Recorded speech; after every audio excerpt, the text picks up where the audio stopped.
Olá pessoal, tudo bem? Aqui quem fala é o Vitor. E mais um vídeo aqui no canal. Bom, hoje eu vou fazer uma review sobre um livro, um best-seller. Sim, por incrível que pareça, apesar do meu gosto peculiar por livros que não são conhecidos ou que não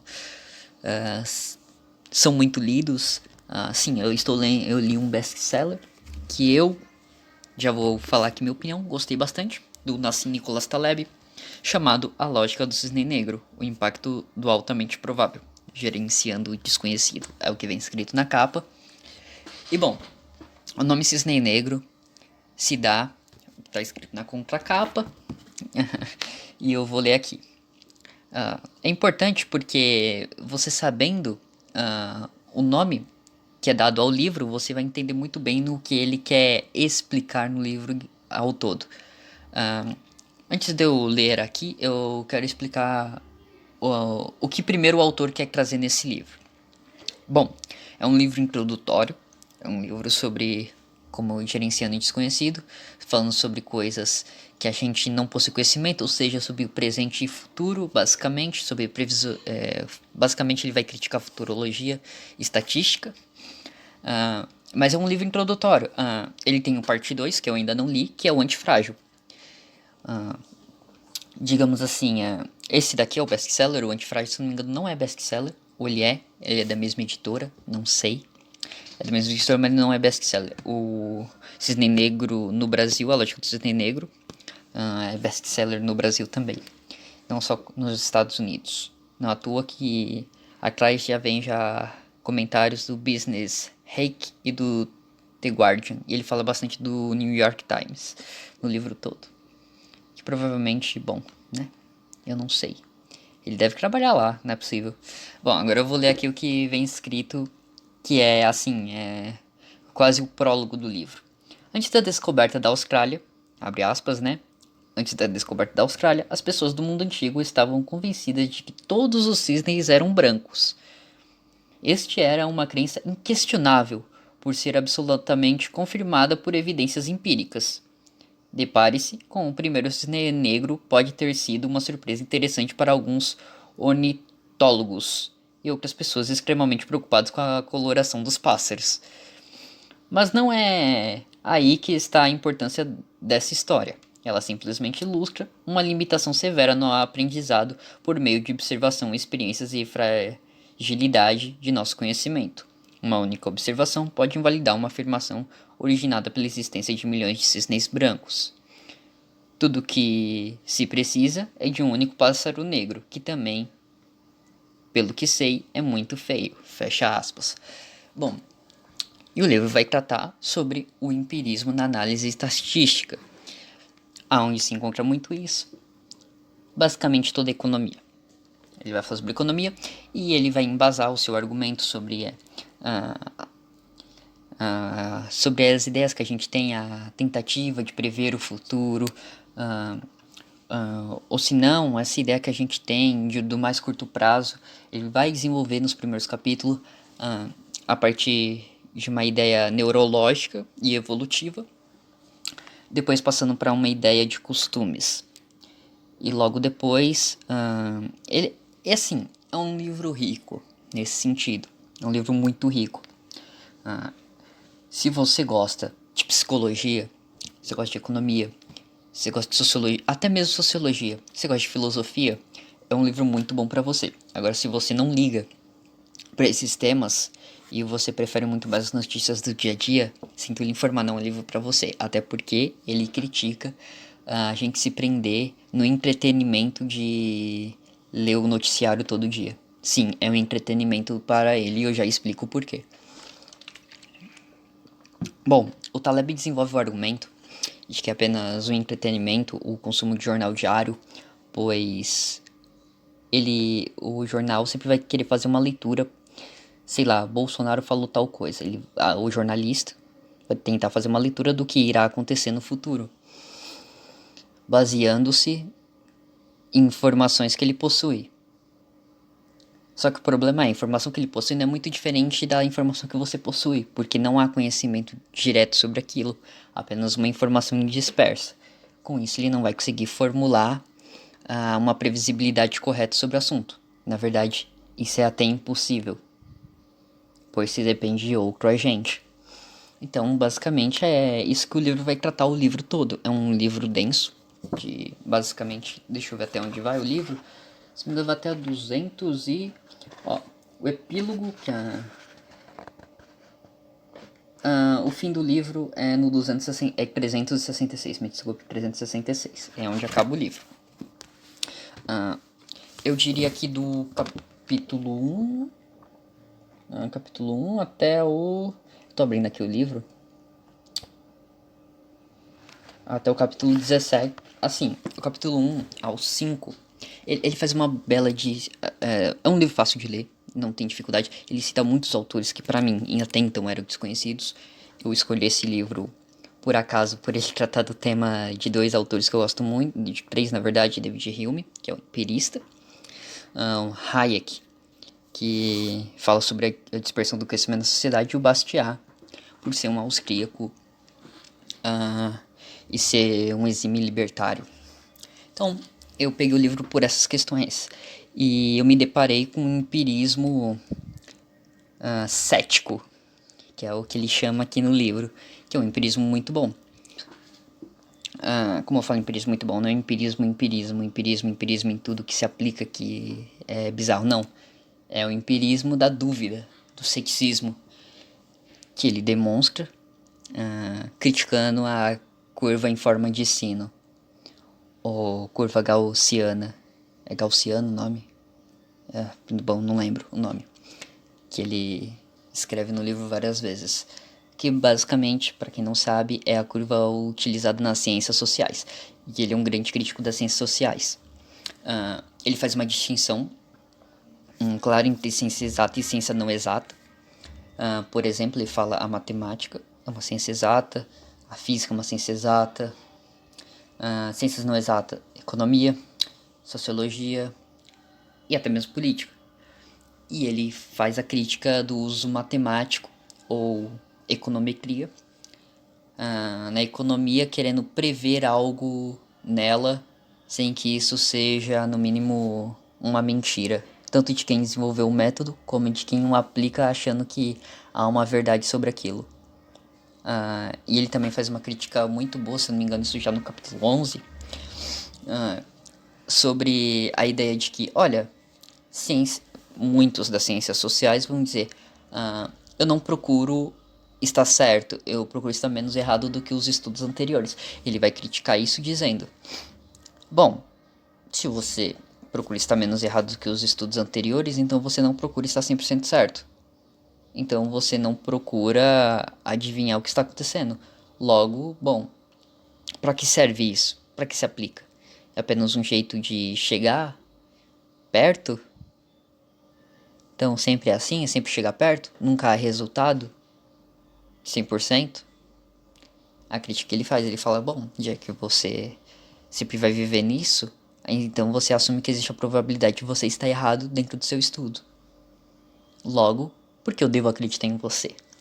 É basicamente esse o argumento que ele vai desenvolver.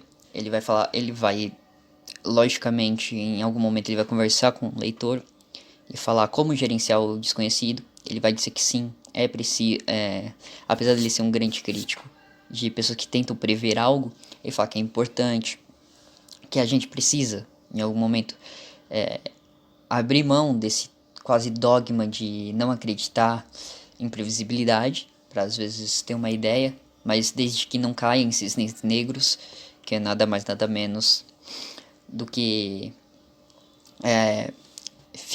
sei lá, ser surpreendido pela história da humanidade por um evento ou uma catástrofe. Então você está sempre preparado. Ele trata bastante sobre economia, mercado financeiro, que foi da onde ele veio, o autor, Nassim Nicholas Taleb. Ele trata bastante, ele fala sobre muitos intelectuais, ele trata sobre a riqueza histórica, ele é um grande crítico dos historiadores. A crítica dele aos historiadores lembra muito de um autor que eu gosto muito, chamado Hans Hermann Hoppe. Não é muito diferente, ele trata bastante sobre... Ele fala até dos libertários, apesar de ele criticá-los, falando que, bom, os libertários não criticam muito esses modelos, e por que, tipo, os libertários não criticam os acadêmicos que têm estabilidade Sendo que, tipo, eles não deveriam ter estabilidade porque eles são intelectuais. Então, tipo, se o intelectual superar ele, logo ele tem que sair pra dar espaço pro outro. Mas por quê? Tipo, aí ele fala, não, os libertários têm essa mentalidade de que professor de faculdade tem que ficar lá sendo intelectual, abre aspas, sendo intelectual porque a maioria dos libertários são professores acadêmicos, então eles não querem perder ah, esse cargo. Então é legal essa crítica que ele faz. Mas o livro eu, é um livro bom, mas é um livro que tem uma continuação. Então ele não termina nele próprio. É um livro que você lê só ele, você vai falar, beleza, eu entendi, muito bom. A crítica dele é pertinente. Claro, a crítica dele é pertinente. Há um embasamento muito grande, há um desenvolvimento que não é chato, apesar de ele cita muitos autores, mas muito autor que assim, eu eu sou uma pessoa que leio até com uma certa frequência, mas ele citou muitos autores que eu não fazia ideia nem que existiam, que eu vou atrás. Assim, que ele citou, que eu conheço, ele citou Pascal, Hayek, Bastiat, Hume, Rousseau, mais uns 7, 8 aí que ele citou que eu conheço. De resto, não conhecia ninguém. Talvez ele fala bastante sobre o Líbano, que é da onde ele vem. E eu tive que dar um Google, né, pra saber onde é, como é as localidades dali, porque ele tava explicando, apesar de você não precisar fazer isso, ele tava explicando ali, mas eu me senti no dever de ir atrás do assunto, um pouco mais aprofundadamente. Então, basicamente, se você quiser ler o livro, A Lógica do Cisne Negro, o best-seller do Nicolas Taleb, recomendo muito. Porém, eu entendo que você tem que ter um conhecimento sobre estatística. Você saber pelo menos o que é estatística, ou em algum momento você ter estudado sobre o assunto, ou você manjar um pouco de economia. Ou senão você manjar um pouquinho sobre jornal. Se você é uma pessoa que vê jornal todo dia, você lê esse livro, vai mudar a tua vida. Se você é um cara da economia mainstream, vai mudar a sua vida. Se você já é um pouco mais heterodoxo, não vai mudar tanto, que é meu caso. Se você é alguém que estudou estatística e viu que, bom, a estatística, tipo, beleza. Vai mostrar ali que pode ser 10 ou 12, eu tenho que jogar então entre esses dois termos, e a chance disso estar certa é de 99%. Bom, esse livro vai ter um impacto muito grande para você. Então é um livro que eu recomendo muito. Eu pretendo fazer review do parte 2 basicamente desse livro, que é o Antifrágil. Terminei ele agora. O capítulo 15 ao 17, se não me engano, é mais técnico, mas ele fala que você pode pular sem problema algum. Sem problema algum você pode pular. Que trata basicamente sobre estatística e os problemas. Então, tipo, é um assunto mais chato, é mais acadêmico, então ele mesmo diz, o autor diz, você pode pular que você não vai estar perdendo nada, é só para quem realmente gosta.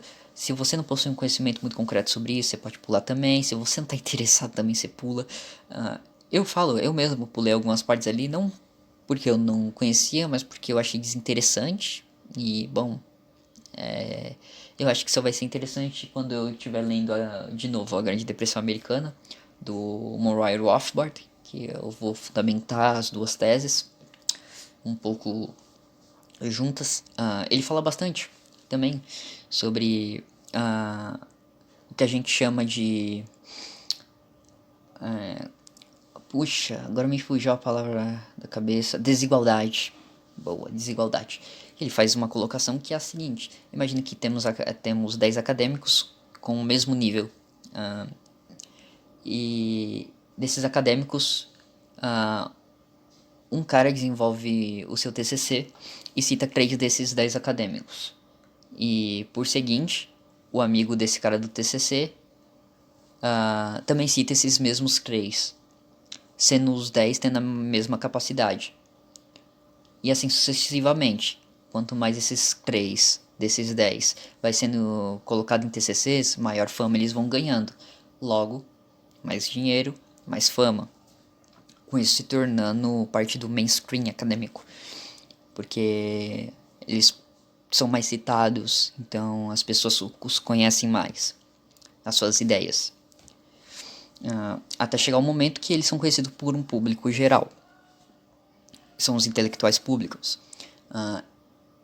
E assim gera uma desigualdade, pois existem outros acadêmicos que vão ter que partir para, sei lá, se eles são da economia, vão ter que ir para o mercado financeiro, ou vão ter que trabalhar em um banco, ou se não, vão largar a profissão. Então, tecnicamente, a desigualdade, mesmo vocês tendo o mesmo patamar, tendo a mesma formação, estando no mesmo nível, a desigualdade surge e quem sobe e se torna privilegiado tem apenas um fator: sorte, que é muito importante no livro inteiro. Ele vai falar lá, cisne negros depende de sorte também. Não é só questão de mérito. Não existe mérito, é sorte. A sorte é predominante. E é um ponto essencial do livro que é magnífico, porque ele sabe desenvolver o sistema de sorte dele, o que ele define como sorte. E isso é genial. Bom, não vou dar spoiler mais sobre o livro. Se você quiser só ler, vende na Amazon, vende em qualquer loja, Saraiva, tudo que é lugar vende. Se pesquisar até no botequinho do seu Zé vai vender, eu acho. Se ele vender livro, vende. O preço dele, bom, 40, 49, 45, é um preço um pouco salgado, mas é um livro grosso, é um livro grande, como eu disse.